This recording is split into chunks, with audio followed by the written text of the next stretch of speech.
Hello, everyone. So, today our topic of discussion is the factors that influence the attitude change. So, moving to the very first factor, which talks about the characteristics of the existing attitude. In this, we have the four important features or properties on valence, extremeness, simplicity or complexity, and centrality. And we have another aspect which is on congruent and incongruent. So, congruent and incongruent really helps us understand that in what direction and to what extent is the attitude going to change. So as per the congruent concept, the attitude will change in the direction of the already existing attitude. So if your already existing attitude, let's say, was positive, so now the attitude will change and it will move in the same direction. That means it will become more positive. So, if your attitude, let's say, was negative, the already existing attitude, now the attitude will change and will start moving towards the same direction. That means your already existing attitude will become even more negative. And incongruent, of course, says that your attitude will change, but it's going to change and it will move in the direction opposite to the already existing attitude. So let's say the already existing attitude was positive, but of course, as per the incongruent aspect, now it's going to change and move in the opposite direction. So from positive, it's going to become negative. So this is what the concept of congruent and incongruent is.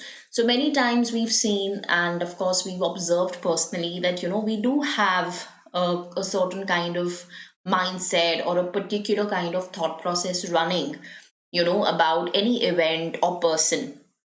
And the minute we come in conversations or we watch a news channel or we read an article, many a times, our attitude, either it becomes more and more positive or it will become more negative, as per the already existing attitude, or many a times, it completely transforms. Maybe towards that particular event or topic, your attitude was very negative, but you read something about it, and immediately it turned into positive.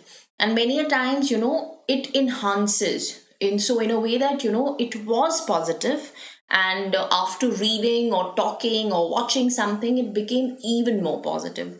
So yes, we do have these incongruent and congruent aspects, and we all go through all this on daily basis. Then of course we have one very important factor, which is on fear.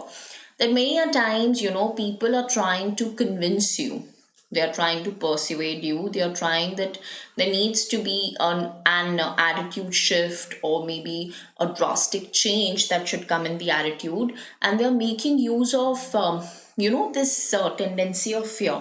So they try and instill fear in the minds of people, so that they in a way maybe purchase their products, they start using it to maybe take care of themselves, or maybe to become more cautious.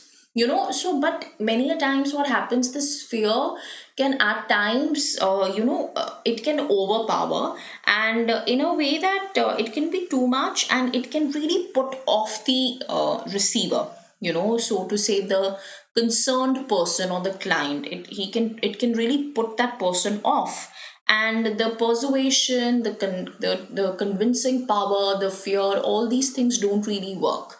So we have to be very wise in, even at times when you're planning advertisements, you're trying to maybe endorse items, because the purpose is not to instill fear, but the purpose is to be able to really leave a message behind, to really be very clear with what intent are you doing this.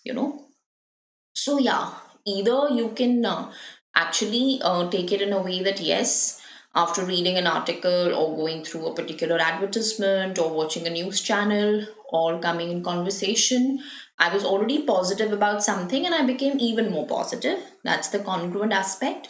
And the other way could be that I was positive, but after reading articles or really watching a news channel or maybe watching an advertisement, I became very negative.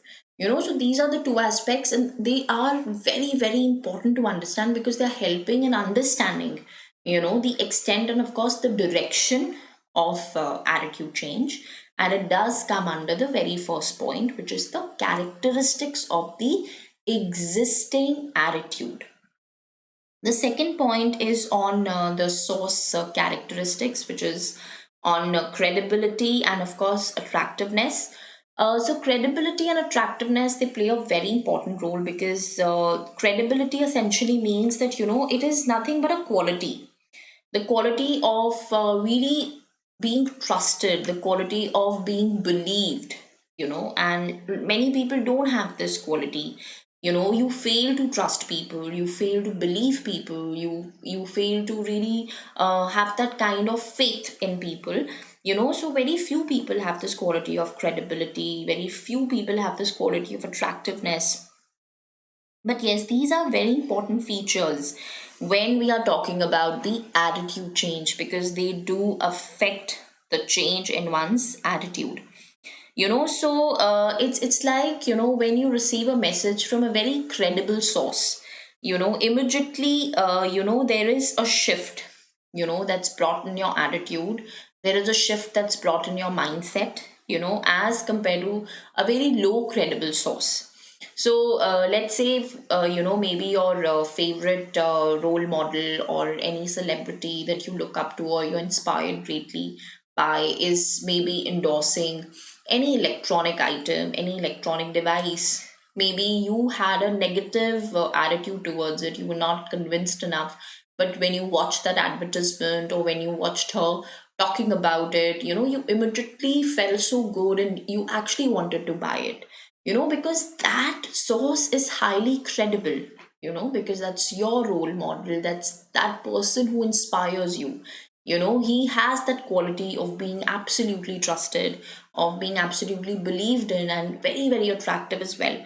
So we've also seen this in our day-to-day lives that, when we when we buy a lot of stuff, or when we go out to purchase particular items, and many a times, we are convinced by people who are literally well trained or well skilled in that area only, who have the knowledge of that particular field, and we immediately trust them because we know that, this is his field, he's skilled for this field, he has great knowledge in this field.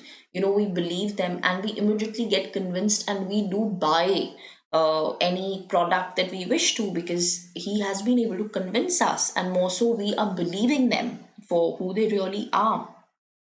So you absolutely place your trust and belief in those people, and that is what is the meaning of credibility. And like how maybe an adult will not get convinced by a small child, but maybe he gets convinced by, let's say, a mature guy who has a better knowledge, who has better skills in it, and would want to take it up. So this is the difference.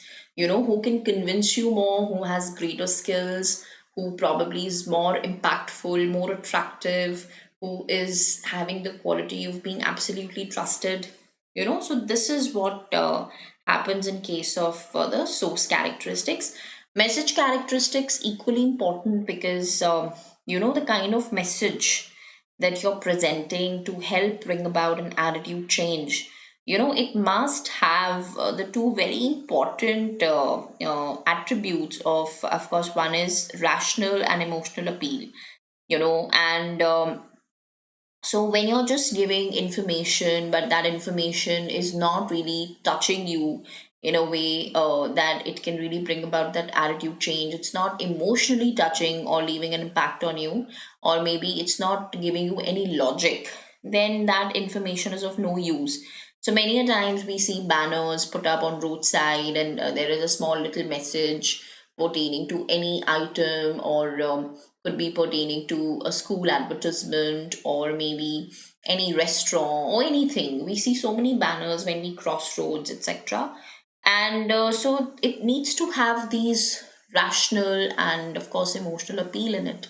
Rational would mean, of course, there needs to be a logic in it very clearly, an emotional appeal where it can really, show that kind of care, of course, a concern, mostly emotional concern, also. So, yes, these two things will always leave an impact and is going to really bring about that shift in a person's attitude. And that is what is all about message characteristics, which we do find on the banners, these appeals.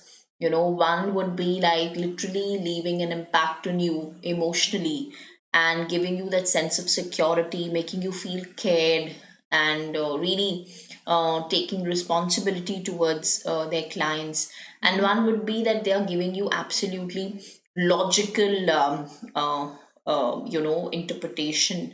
They are maybe giving you a very reasonable interpretation, or they are giving you a very reasonable and a very very logical layout. So these things, they do matter, how you interpret the message, and with what intent are they trying to send out that message to you. Of course, motives are very important in the message. Motive is purely what is your intention. Why have you put this message or information on the banner? What is your intent to do that? So that is also responsible for attitude change. Like for example, if you give an advertisement of a school, so why are you giving an advertisement of school? What kind of education is it aiming at, and how can it groom children? That is what the intent of a school advertisement would be. Very clearly it in a way indicates the intention of the message. And then of course we have the mode. And mode is, of course, how is the information being transmitted? Either it's going to be face to face, or it's going to be direct. That is actually in a direct way. That is why it's called face to face, or it can also be indirect way. So, of course, direct way is more impactful when you literally have campaigns going, and people come to your doorstep. They come and like share important information with you. They kind of guide you, they clear your doubts, rather than just throwing a pamphlet which you might not even see. But face to face is always better. And nowadays we have the television, we have the internet. That's also more or less like a direct way of reaching out, but not essentially absolutely direct, because direct would also mean that how you are coming in contact with the person, like you're in person, talking and really leaving that impact on each life. And of course, but yes, internet and television is also helpful today in really helping to bring about that kind of attitude change. So that is also important mode of transmission of information. Then of course the target characteristics, very important, because they talk about certain qualities like persuasibility, strong prejudice, self-esteem, intelligence. Persuasibility is how much can a person get convinced. Does he really have the ability to get convinced or not? And people who have very strong prejudices, that means if they have a very negative attitude towards certain groups, if you want to change their attitude, is not easy. It takes time. People who are very intelligent, they too are stubborn, and it's not easy to change their attitude very easily. But at the same time, I feel people who are very intelligent can also change their attitude if they're willing to, because they will always use logic, reason to really be able to bring that shift in their attitude. And people, of course, who have very very high self-esteem, again, will not be able to literally change their attitude very quickly, as compared to people who are of comparatively low self-esteem. Because self-esteem essentially is like how you can really make a judgment of your own value, or like your own worth. So people who really think high of themselves, and who really feel valued and absolutely worth it, of course we all do as well, but who have a really high self-esteem, to change their attitude is a is but slightly tough. So this was all about the characteristics of existing attitude, then source characteristics, message characteristics, target characteristics, and this was all about the factors that are influencing the attitude change. So thank you so much, children.